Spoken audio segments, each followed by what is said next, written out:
Have you ever seen a city with so many celebrity fans, superstar talent, amazing personalities, and outstanding lineage consistently find a way to disappoint fans yearly?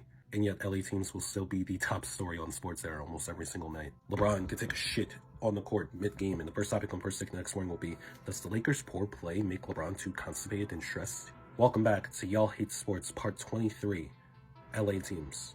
This will most likely be the shortest video in Y'all Hate Sports history because if you couldn't tell by my sniffling, congested voice or nose plug, I'm currently sick and was debating on whether or not to even do this week, but I said this series will drop every 2 weeks, and damn it, I'm trying to keep this as consistent as possible for you guys, so bear with me and we'll make this quick for you LA fans. Because quite frankly, there is a lot of you, and a lot of teams in or near the city of Los Angeles, and this is the second to last pit stop on our summer tour of annoying fan bases around the nation. I'm not going to target all of y'all. Not because you don't deserve it, but because there's quite frankly not a lot of you in certain fan bases to even target. To the Clippers, Chargers, Angels, and Duck fans out there, if y'all even exist, you guys are the irrelevant little brothers of LA. Your big brothers laugh at you along with everyone else when you want to be taken as a serious threat. Some of y'all even got blessed with generational talents for your teams, only to either choke in the playoffs with said talent or have them completely walk away and join the other successful team in LA. Passion can drive fan bases to do some crazy things, like completely take over an entire stadium where the road team feels at home. Between the 4 of these teams, there's 1 title over the last 20 years. 8 conference finals appearances combined within the last 20 years. No new managers or arena or spoiled prospects will change the fact that your legacy is cemented as jokes, playing second fiddle to your in-city counterparts. Legacy is a big word that seems to go over every team's head in this city.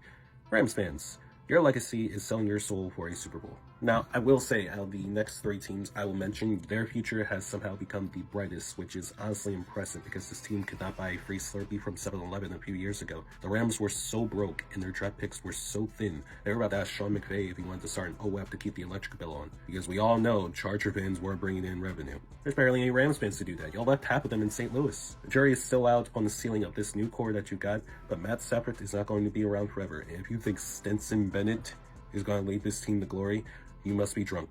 Dodger fans, we have spent close to $1 billion making sure that we have the best roster come playoff time. Do you think that will stop your 2 best players, Freddie Freeman and Mookie Betts, from going on combined 1 for 21 against the Diamondbacks? Or how about not blaming the weak rest you get to prepare for the Padres, who y'all own in the regular season, just to lose when it matters most? Shohei Ohtani is a generational talent, and even I don't think he can stop Damon Roberts from making boneheaded decisions with this roster that quite literally has an all-star at almost every position.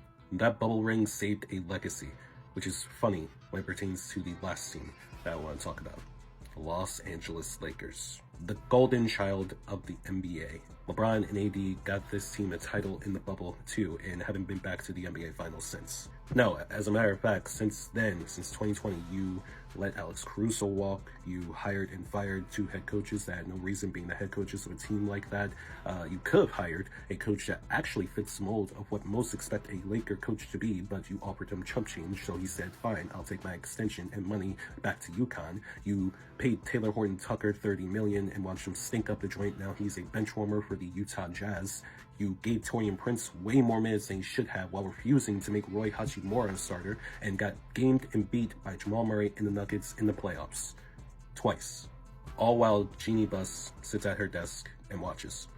Rob Pelinka has to watch Jason Tatum do his best Kobe impression en route to winning the title for Boston, as everyone rolls their eyes and you 2 do nothing about it.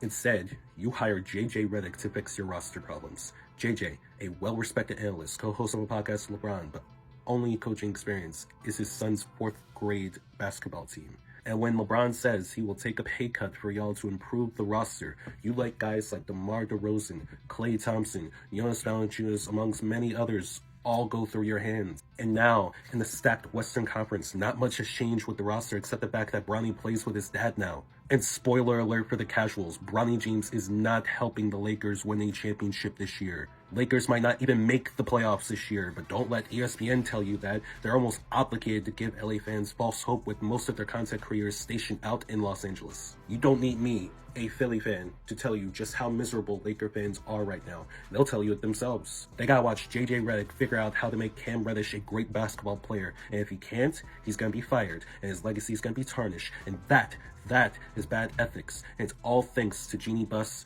and Rob Pelinka. Your mentors are rolling in their grave right now with how you run that team. The top team in Los Angeles, the one that everyone sees and hears about whether they want to or not. I, among many others, are frankly sick of hearing about it too. I'm especially too drained to give you more energy, especially now. I've already rambled for too long for this video. Just know that this city makes up a lot of what most casuals think sports are about. I hate to admit it, but anyone getting into sports, especially basketball and baseball right now, they run to be a Laker or Dodger fan, because that's where the top stars play, that's where the icons play, that's where the GOATs currently play. There are only 2 teams that I can find a jersey added for just about any name-worthy player in the respective league because people recognize these logos. This logo especially is what people recognize. And to the ball knower's eye, to my eyes, this logo right now represents a clown show. Be ready for the next part of Y'all Hate Sports, man. My name is Billy Cameron, and we'll see you next time. Overall, what do you guys think about sports broadcasting?